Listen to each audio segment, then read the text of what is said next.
2 cucharas como herencia. En un pueblo del interior, donde la tierra se agrieta hasta sangrar en verano y se vuelve un lodazal espeso con las lluvias de invierno, vivía doña María, en una casa de adobe con techo de teja que lloraba goteras cada vez que el cielo se ponía pesado. La casa se alzaba al final de un camino de tierra roja, rodeada de 4 hectáreas que ella misma había trabajado durante más de 30 años. Era una mujer delgada, de piel curtida por el sol inclemente, manos callosas, surcada de grietas profundas y una espalda que se había ido encorvando con el tiempo, como si el peso de los años y del trabajo se hubiera acumulado sobre sus hombros sin pedir permiso. Viuda desde los 28 años, había criado sola a sus 2 hijos, Juan y Pedro, sin más ayuda que sus propias fuerzas y una voluntad terca que no se doblegaba ante nada. No había día que no se levantara antes del amanecer. Mientras los niños dormían, ella ya estaba en el campo, con el azadón al hombro, abriendo surcos, sembrando maíz, cuidando las pocas vacas y gallinas que lograba mantener.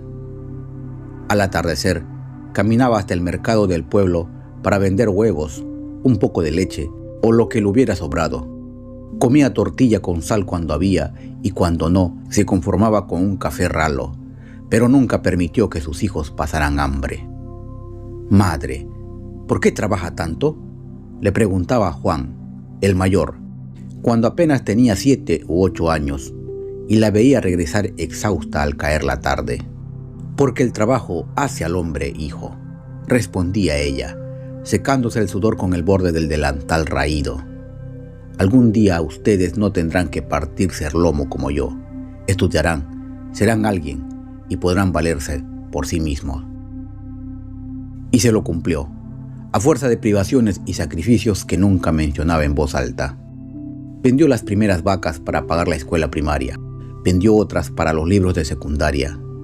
Cuando los muchachos quisieron ir a la ciudad a estudiar, fue liquidando uno tras otro los pedazos de tierra que le quedaban. Al final se quedó con unas cuantas hectáreas, suficientes para subsistir con dificultad. Juan terminó la carrera de ingeniería, Pedro contaduría. Doña María recibió las noticias con una mezcla extraña de orgullo y cansancio profundo. En el fondo, sabía que sus hijos ya no volverían al campo. El valle se había quedado más vacío y silencioso que nunca. En la ciudad las cosas no salieron como ella había imaginado en sus noches de insomnio. Juan pasaba de un empleo a otro sin quedarse nunca demasiado tiempo en ninguno. 1 mes en una constructora, 3 en una oficina técnica, 6 en una empresa de mantenimiento. Siempre había una excusa. El sueldo no alcanzaba. El horario era inhumano. El jefe era un explotador. Pedro, por su parte, probaba un negocio tras otro que nunca terminaba de cuajar. Una tiendita de abarrotes que cerró por falta de clientes. Un pequeño taller de reparaciones que duró apenas 2 meses. Un puesto en el mercado que se vino abajo cuando llegaron las lluvias. Ambos vivían al día, acumulando deudas pequeñas pero constantes, y con la costumbre ya arraigada de acudir a la madre cuando el bolsillo se vaciaba del todo. «Mamá, es solo esta vez, te lo devolveré en cuanto pueda», decía Juan mediante cartas, con un timbre que intentaba sonar convincente. «Está bien, hijo, voy a vender la marrana negra», respondía doña María, y doblaba la misiva mirando el corral vacío, donde ya casi no quedaban animales. Lo mismo ocurría con Pedro, aunque sus excusas solían ser más elaboradas. Un negocio seguro, que necesitaba capital inicial, una oportunidad que no podía dejar pasar.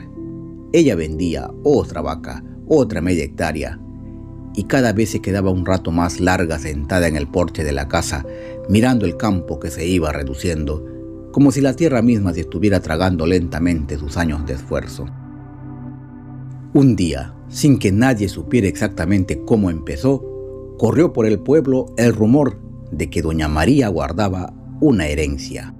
Ella misma lo mencionaba de vez en cuando, con naturalidad, cuando alguna vecina le preguntaba por sus hijos o por su futuro. Tengo algo guardado para ellos, decía con voz tranquila. Algo que les servirá cuando yo ya no esté. El rumor llegó a la ciudad. Juan y Pedro se enteraron por separado. Aunque se veían de cuando en cuando en algún café barato del centro, ninguno le comentó nada al otro. Cada uno pensó lo mismo, en silencio. Esta vez la suerte podía cambiar. Y sin decir una palabra, cada cual hizo su maleta y regresó al pueblo por su cuenta. Juan llegó primero, un martes por la tarde. Bajó del camión polvoriento con una mochila gastada al hombro y una cara de hijo arrepentido que había ensayado durante el viaje.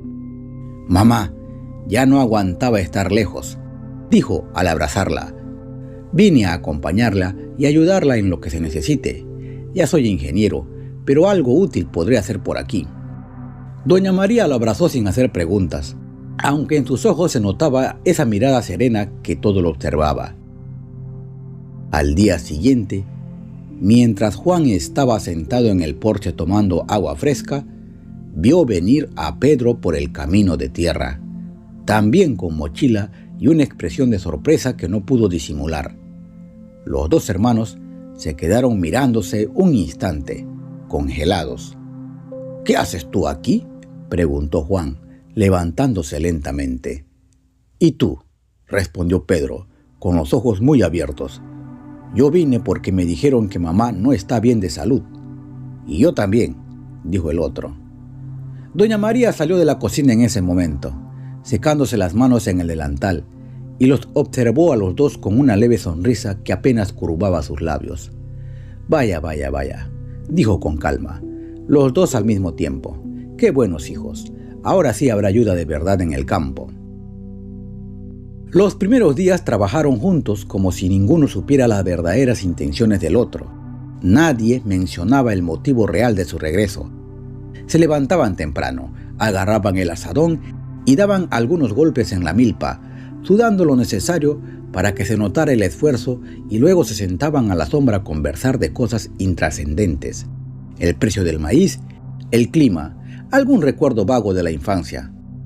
Doña María los observaba desde la puerta de la cocina sin decir nada más que lo indispensable.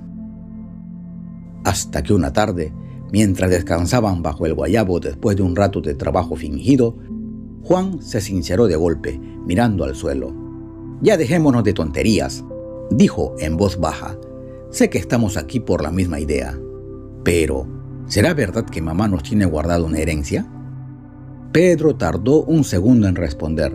Luego soltó una risita cortada, casi aliviada. «Eso es lo que quisiera saber. Si no es así, de nada sirve estar aquí pudriéndonos en el rancho». Se miraron un instante y por primera vez desde su llegada compartieron una risa cómplice, breve y un poco avergonzada. No dijeron más esa tarde, pero el aire entre ellos se aclaró. La farsa seguía, pero ahora era una farsa compartida. Pasaron los meses. La vida en el rancho seguía su ritmo lento y predecible. Una noche, sentados los tres alrededor de la mesa de madera gastada, con un plato de frijoles y unas tortillas calientes, la curiosidad pudo más que la prudencia. Juan carraspeó antes de hablar. «Mamá, esa herencia de la que se habla en el pueblo, ¿es cierto? ¿Es cierto que la tiene guardada?». Doña María levantó la vista de su plato y los miró con serenidad. «Es cierto, hijos». Pedro se inclinó ligeramente hacia adelante, tratando de sonar casual. «¿Y qué es, madre? ¿Puede decirnos algo, aunque sea un poco?». Ella negó despacio con la cabeza, pero su expresión seguía siendo suave. No les voy a decir qué es. Lo tengo guardado en un baúl viejo debajo de mi cama. Nadie entrará ahí. Solo lo verán cuando yo me muera. Pero les prometo una cosa. Es algo que siempre guardé para los dos. No es mucho, pero les servirá. Les servirá para comer y no morir de hambre. Cada quien tendrá lo suyo». Los hermanos cruzaron una mirada rápida. En su imaginación ya veían algo que pudiera resolver, al menos por un tiempo, sus problemas crónicos. «Para comer», pensaron, y no insistieron más. A la mañana siguiente, mientras removían tierra sin mucho entusiasmo en la milpa, Pedro se detuvo y apoyó el azadón en el suelo. «¿Qué será eso que nos tiene guardado?», preguntó en voz baja. Juan se limpió el sudor de la frente. «No sé, tal vez dinero en algún banco, oro escondido, algunas propiedades por allí que nunca nos dijo». «¿Qué será, no?», murmuró Pedro, mirando hacia la casa como si pudiera ver a través de las paredes. Y así se pasaban los días. Mientras fingían trabajar, sus mentes vagaban. Juan imaginaba un sobre grueso lleno de billetes. Pedro soñaba con un título de propiedad de un terreno en el pueblo vecino. A veces, en las tardes calurosas, se sentaban bajo el guayabo y construían castillos en el aire. Con eso podríamos pagar todas las deudas y hasta abrir un negocio juntos, o venderlo y regresar a la ciudad con algo de capital. Las palabras salían lentas, entre golpe y golpe de azadón, y el tiempo se estiraba como la sombra de los árboles. Doña María los veía desde lejos y solo repetía con voz firme, pero sin dureza: «Hijos, a trabajar, que el trabajo hace al hombre. No se queden ahí nomás mirando». «Sí, mamá, ya vamos», respondían ellos al unísono, sin moverse del lugar. Desde entonces casi dejaron de fingir del todo. El azadón quedó tirado contra la cerca, los surcos se quedaron a medio hacer. Pasaban las tardes conversando de tonterías o durmiendo la siesta bajo el sol, esperando con una paciencia que se iba haciendo cada vez más evidente. Doña María se fue apagando sin hacer ruido. Tosía más por las noches, caminaba menos durante el día. Una madrugada, cuando una lluvia fina y persistente caía sobre el valle, cerró los ojos para siempre, con la misma discreción con que había vivido. Le hicieron un entierro sencillo en el cementerio del pueblo.